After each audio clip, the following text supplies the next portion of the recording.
Espace TV. Espace TV, le 10 minutes.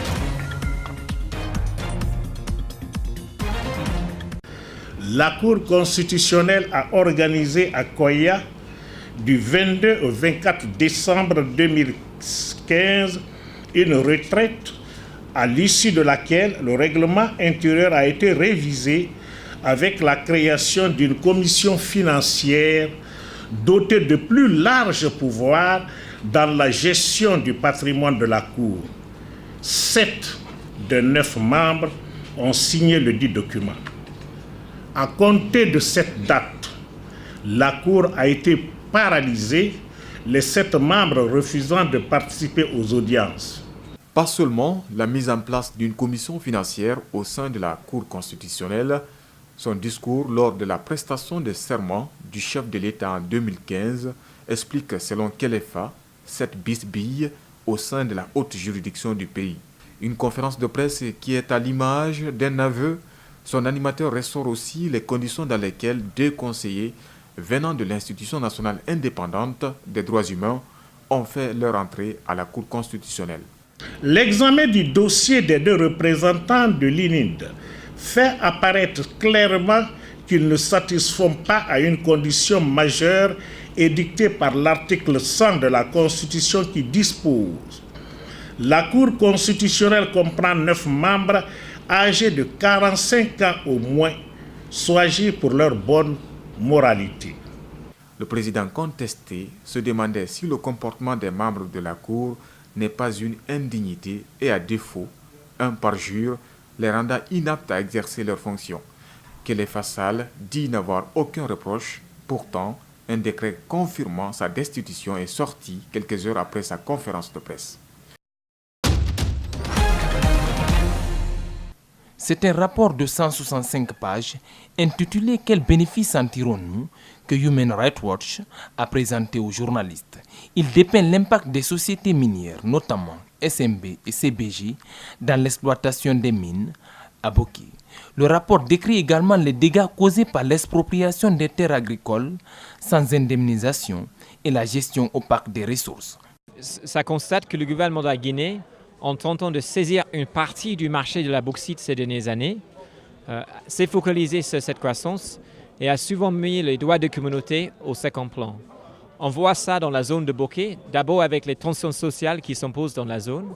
Dans ce rapport figure tout en haut le défi sanitaire et le difficile accès à l'eau potable des communautés rurales. On peut aussi prendre les impacts liés à l'eau avec les cours de l'eau qui sont pollués par les sédimentations qui tombent des mines. Et tout ça qui nécessite que les sociétés minières et l'État assurent que quand les nouveaux projets miniers commencent, qu'il y ait toutes les études qui sont faites, qu'il y ait toutes les mesures en place. Le gouvernement s'est vite empressé de décrier ce rapport et de faire entendre sa version. Nous sommes un peu surpris que le scope soit déjà sur 2 sociétés seulement. Qu'à cela ne tienne, au niveau des informations également, nous avons un sentiment que c'est très partiel, très parcellaire. Hein. Et les quelques informations pertinentes qui sont dedans, nous allons prendre et puis les remonter à qui de droit. Oui. Si la Guinée occupe les premiers rangs au monde dans l'exploitation de la bauxite, toutefois, elle se classe également parmi les plus pauvres, d'où l'invite de l'ONG Human Rights Watch à plus de transparence dans la gestion des ressources minières. Les Guinéens aiment dire que ça ne va pas dans notre pays. Que ça ne va pas dans notre pays. Mais qu'est-ce que nous faisons pour que ça aille? Une interrogation qui est quand même restée sans réponse. Cette tournée qu'il entame à Kindia, Elhadji Djeriba Diaby l'a mis à profit écouter les 2 parties concernées. Après avoir rencontré Elhadji Mamoudou Kamara, le grand imam de Kindia, j'ai été satisfait. J'ai compris que ma mission a réussi. Parce que ce n'est pas l'homme dont on m'a décrit avant de venir à Kindia que j'ai vu devant moi. J'ai vu un homme de paix, un homme soucieux pour sa population. C'est suite aux accords politiques signés entre les 2 partis, RPG et UFDG, que Abdoulaye Ba a été désigné pour occuper la tête de la commune urbaine de Kindia. Le promu exprime sa détermination à servir la population. Je serai le maire de tout Kindia, le maire du RPG Arc-en-Ciel, le maire de l'UFR, le maire du PIP, le maire de l'UFDG, le maire de l'ensemble des communautés de Kindia, sans exception. L'ambassadeur de la paix, satisfait de la volonté exprimée de vivre ensemble, a appelé les Guinéens à la paix et la quiétude sociale pour un développement harmonieux du pays. On ne peut pas diviser les Guinéens. Personne n'a le droit de diviser les Guinéens.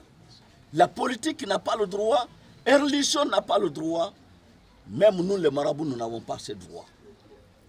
La raison pour laquelle je demande à tous les Guinéens, chacun n'a qu'à faire son travail, être juste, mais surtout, nous devons tout faire pour que le message de la paix soit au-dessus des messages incendiaires. Poursuivi pour diffamation par voie de presse selon l'article 109 de la loi sur la liberté de la presse, la journaliste Moussa Yeroba a comparu devant le tribunal de Dixine. L'avocat de l'activiste des droits de l'homme s'est appesanti sur l'article 7 de la Constitution qui favorise la liberté de la presse. Maître Salifou Beyavoui invoque aussi l'article 96 de la loi fondamentale qui permet de soulever devant toute juridiction une exception d'inconstitutionnalité. Face à l'infraction reprochée, nous avons opposé d'abord l'inconstitutionnalité de la loi. Nous attendons que le juge tranche et nous souhaitons que cette affaire soit renvoyée devant la Cour constitutionnelle. La partie civile balaie du revers de la main ces arguments. Maître Pépé les considère comme une fuite en avant. Cette exception est une fuite en avant pour empêcher le cours normal de la procédure. C'est une intention délibérée de faire du dilatoire. Et je suis convaincu que le tribunal n'avalera pas cette pilule. Autre temps fort de cette audience, c'est la présence d'un des défenseurs des droits des femmes qui invite les jeunes filles à soutenir Moussa Yeroba. C'est un mauvais message qu'on est en train d'envoyer aux jeunes filles et aux jeunes femmes de notre pays. Cette dame devrait être soutenue. Elle a simplement voulu défendre les droits d'une autre fille. L'affaire sera mise en délibéré le 11 octobre prochain.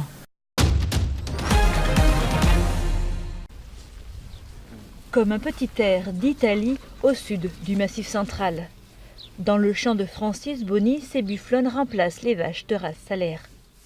C'est très docile, c'est plus facile à nourrir et puis le prix du lait est quand même beaucoup plus avantageux qu'un lait de vache. Et pour cause, le lait de bufflonne se vend 3 fois plus cher que celui d'une vache laitière. À la recherche d'une diversification des sources de revenus, une cinquantaine d'éleveurs ont introduit dans la région ces mammifères venus d'Asie à la fin des années 90. Ça faisait déjà 25 ans qu'on trayait des vaches. Traire pour à la sortie perdre de l'argent, c'est pas le but. À l'heure de la traite, les bufflonnes produisent toutefois 3 fois moins que les vaches en quantité. Un lait considéré par certains comme un or blanc aux nombreuses vertus nutritionnelles. Par rapport au lait de vache, c'est un lait qui a un profil d'acide gras complètement différent, très riche en oméga 3, très équilibré entre oméga 3 et oméga 6, donc c'est un très bon profil d'acide gras. C'est des fromages qui sont riches en matière grasse certes, mais c'est de la bonne matière grasse, c'est relativement bon pour la santé, quoi. Producteurs, collecteurs, mais aussi affineurs et vendeurs, aux côtés des tonnes de salaire qui font la réputation de la région, les éleveurs transforment une partie du lait en divers fromages de bufflonne, un marché de niche au fort potentiel.